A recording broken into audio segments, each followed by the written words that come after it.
வணக்கம். வந்தார்கள் வென்றார்கள். எழுதியவர் கார்ட்டூனிஸ்ட் மதன். பாகம் 19 9ஆம் பகுதி. கடைசி கால கவலைகள். தோல்வின்றது வினாடியில் எரிக்கக்கூடிய மின்னலை போலவோ இல்லை கன நேரத்தில் பெருக்கெடுத்து மூழ்கடிக்கும் வெள்ளத்தை போலவோ வந்து சேருன்றதெல்லாம் நியதி கிடையாது.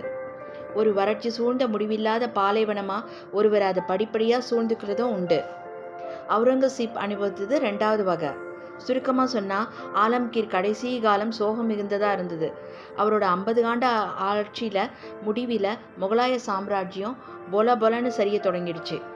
சக்கரவர்த்திக்கு இது புரிஞ்சிடுச்சு. அரசியல் சூழ்நிலை ஏற்படுத்திய கவலை ஒரு புறம், குடும்ப சூழ்நிலை ஏற்படுத்திய வேதனை இன்னொரு புறம் அவுரங்கசீப்பை வாட்டி எடுத்தது.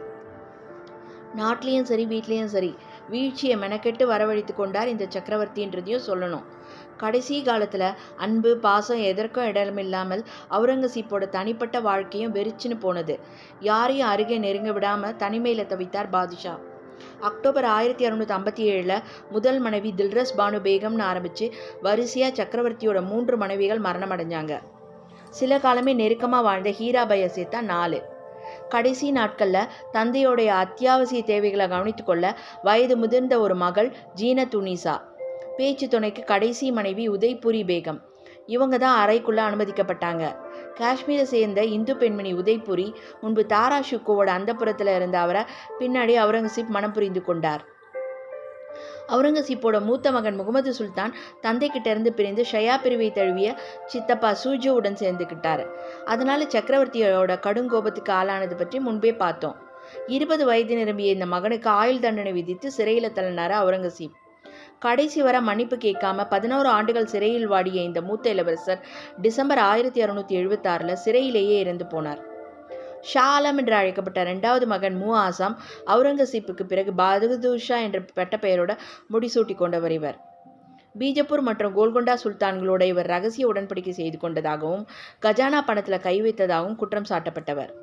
கைது செய்யப்பட்ட அவுரங்கசீப் முன் கொண்டு வந்து நிறுத்தப்பட்ட அவருக்கு கிடைத்தது 8 ஆண்டு கால சிறைவாசம். விடுதலையான பிறகும் தந்தை காலடியோசை கேட்டாலே உடல் நடுங்கும் அளவுக்கு பயந்து போய் வாழ்ந்தார் இந்த 2ஆம் இளவரசர். 3ஆம் மகனான ஆசாம் தந்தையோட தண்டனை என்று எதுவும் பெறாமல் தப்பித்தாலும் இவராவது சற்று தலையெடுப்பார், திறமை காட்டுவார் என்ற அவுரங்கசீப்போட நம்பிக்கை கடைசியில் பொய்த்தது. முன்கோபம், ஆத்திரம், அகம்பாவம் போன்ற சகல வேண்டாத குணங்களாலும் இருந்த இளவரசர் ஆசாம் அவுரங்கசீப்போட மறைவுக்கு பிறகு நடந்த வாரிசு போரில் கொல்லப்பட்டார். 4வது மகன் தான் துர்காதாஸோட கூட்டு சேர்ந்து புகழ்பெற்ற அக்பர். இவர் ராஜபுத்திரர்கள் உதவியோடு தந்தைக்கு எதிராக போர்க்கொடி தூக்கி பிறகு ஆப்கானிஸ்தானுக்கு தப்பியோடி நிரந்தரமாக உயிர் விட்டவர் இவர். கொஞ்சம் வயதான காலத்தில் சக்கரவர்த்திக்கு கடைசியாக பிறந்த காம்பக்ஷ் என்னும் மகனும் உருப்படல. அந்த புறத்தில் செல்லம் கொடுத்து வளர்க்கப்பட்டு சீரழிந்து போனவர் இந்த இளவரசர். சிவாஜியின் வாரிசு ராஜாராம வழிக்கு கொண்டு வர செஞ்சிக்கு அனுப்பப்பட்ட இந்த டெல்லி படைக்கு தலைமை தாங்கி சென்ற காம்பக்ஷ் அங்கு தன் வீரத்தை காட்டுவதற்கு பதில் தந்தையோட அனுமதி இல்லாமல் எதிரியோட ரகசியமாக சமாதான உடன்படிக்கை செய்து கொள்ள முயன்று அந்த குற்றத்துக்காக அவுரங்கசீப்பால் சில ஆண்டுகள் சிறைக்கு அனுப்பப்பட்டார். இவரும் பின்னாடி வாரிசு பொருளை கொல்லப்பட்டார். ஷாஜகான் தன்னோட மகன் தாராவுக்கு சோதனைகளை சந்திக்கும் நெஞ்சுதிரிகளை புகட்டாமல் அளவுக்கு அதிகமாக அரவணைப்பும் பாசமும் காட்டியதால் அந்த மகன் வீழ்ச்சி அடைந்தார்ன்றது பொதுவான கருத்து. ஆனால் அவுரங்கசீப்போட விஷயம் வேறு. மகன்களுக்கு எந்த விதமான சுதந்திரமும் தராமல் அவர்களுடைய சுயமரியாதையை பற்றி துளியும் கவலைப்படாமல் அவமரியாதையாக அவங்கள நடத்தினார் சக்கரவர்த்தி. அவுரங்கசீப்போட இந்த அணுகுமுறையும் தோல்விதான் அடைந்தது. அவுரங்கசீப்போட மூத்த மகளான செபுனிசாவும் பாதுஷாவோட கோபத்திலிருந்து தப்பலை. புகழ்பெற்ற கவிஞரான இந்த மகள் தந்தைக்கு எதிராக போர்க்கொடி தூக்கிய தம்பி அக்பருக்கு பாசத்தோடு எழுதிய கடிதம் அவுரங்கசீப்போட கையில் சிக்க மகளுக்கு 21 ஆண்டுகள் சிறை தண்டனை விதித்தார். இதெல்லாம் ஒரு புறம் இருக்க, ஒருவேளை தன் தந்தை ஷாஜகானுக்கு நேர்ந்த கதி தனக்கும் ஏற்பட்டு விடுமோ என்று லேசான பீதியும் பாதுஷாவுக்கு கடைசி காலத்தில் வந்து சேர்ந்தது. மகன்கள் யாரேனும் சக்கரவர்த்தியை பார்க்க அவரது பிரத்யேக அறைக்குள் எட்டி பார்த்தாலே அவர்கள் பாதுஷாவால் விரட்டி எடுக்கப்பட்டாங்க. அதே சமயம் கவலைகளுக்கு மத்தியில் கடமைகளும் தொடர்ந்தது. இதோ கிருஷ்ணா நதிக்கும் பீமா நதிக்கும் இடைப்பட்ட பிரதேசத்தை ஆண்டு வந்த கன்னட சிற்றரசர் பீடிய நாயக்கர் முகலாய பாதுஷாவுக்கு எதிராக போர்க்கொடி தூக்கும் செய்தி வருகிறது. கடும் மழையையும் பொருட்படுத்தாமல் அவுரங்கசீப் தலைமையில் ஒரு படை அந்த சிற்றரசரை தண்டிக்க கிளம்புது. சக்கரவர்த்திக்கு வயது என்ன தெரியுமா? 86. நாடால பிறந்தவர்களுக்கு ஓய்வு கிடையாது என்று பாதுஷா முன் ஒரு சமயம் சொன்னது ஞாபகத்துக்கு வருகிறது. பிடிய நாயக்கருக்கு மராட்டியர்கள் உதவி அனுப்பியதால் முகலாய முற்றுகை 3 மாதங்கள் நீடித்தது. ஒரு வழியாக ஏப்ரல் 1705 எதிரியோட கோட்டை விழுந்தது.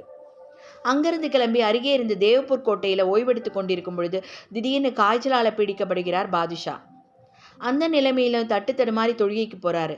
தவிர மனுக்கள் படிப்பது, விருந்தாளிகளை தூதர்களை சந்திப்பது போன்ற கடமையையும் விடல சக்கரவர்த்தி. கூட இருந்தவங்களாம் கவலையில் ஆழ்ந்தனர். அதோடு பயமும் அவங்கள தொற்றிக்கிடுச்சு. சுற்றிலும் பரம எதிரிகளான மராட்டியர்கள் வாழும் மலைப்பகுதிகள் திடீரென்று மன்னர் இங்கு போய் தலையை சாய்த்து விட்டால் நம்கதி என்கிற எண்ணம் அவர்களை நடுங்க வைத்தது.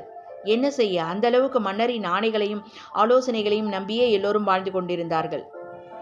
ஜுரத்தால் பீடிக்கப்பட்ட பாதுஷா அகமது நகர் அழைத்து செல்ல பல்லக்கு கொண்டு வந்தார்கள். கைத்தாங்களா அழைத்து வரப்பட்டு பல்லக்கில் ஏறி அமர்ந்த சக்கரவர்த்தியின் உதடுகள் ஒரே ஒரு முறை மூச்சை விடுவதற்குள், கண்ணை சிமிட்டுவதற்குள் வினாடியில் உலகமே மாறிவிடுகிறது என்று முணுமுணுத்தது. அகமது நகர் சென்றடைந்தவுடன் உடலும் உள்ளமும் தோன்று போன நிலையிலும் மகன்களுக்கு கடிதம் டிக்டேட் செய்தார் அவுரங்கசீப். ஆளுக்கு ஒரு படையுடன் அரியணைக்காக வாரிசுகள் தயாரி கொண்டிருக்கும் செய்தி அவரை திகைக்க வைக்க, எனக்கு பிறகு அழிவுதான் என்று தொடர்ந்து புலம்பினார் சக்கரவர்த்தி. வேண்டுமானால் நாட்டை பிரித்து கொள்ளுங்கள், தலைகள் உருள வேண்டாம், இரத்த ஆறு ஓட வேண்டாம் என்று மகன்களுக்கு கெஞ்சல் கடிதங்கள் அனுப்பினார் அவுரங்கசீப். மகன்களுக்கு நாட்டை பிரித்து கொடுக்கும் ஒரு திட்டத்தை காகிதத்தில் எழுதி தலையணைக்கு அடியில் வைத்து கொண்டிருந்தார் மன்னர் என்று கூறப்படுகிறது. ஆனால் தந்தையின் அறிவுரைகளை கேட்கும் மூடில் மகன்கள் இல்லை. குறிப்பா தன் மகன் ஆசாமுக்கு பாதுஷா எழுதிய கடிதம் சோகமயமானது. அதிலிருந்து சில பகுதிகள். அன்புள்ள ஆசாம், அமைதி நிலவுக. என் கடைசி காலம் நெருங்கிவிட்டது. தள்ளாமை வாட்டுகிறது. என் கைகளிலும் கால்களிலும் சக்தி அகன்று விட்டது. தன்னம் தனியாக இந்த உலகுக்கு வந்தேன். தனியாக திரும்ப செல்லப் போகிறேன். நான் யார் என்பதோ, எதற்காக பிறந்தேன் என்பதோ எனக்கு புரியாத புதிர். இறைவன் நெருங்கி வருவது என் கண்முன் நிழலாடுகிறது. பாவங்களால் இருண்டு போன என் விழிகள் இறைவன் என்னும் ஒளி வீசும் அற்புதத்தை காண முடியாமல் தவிக்கிறது.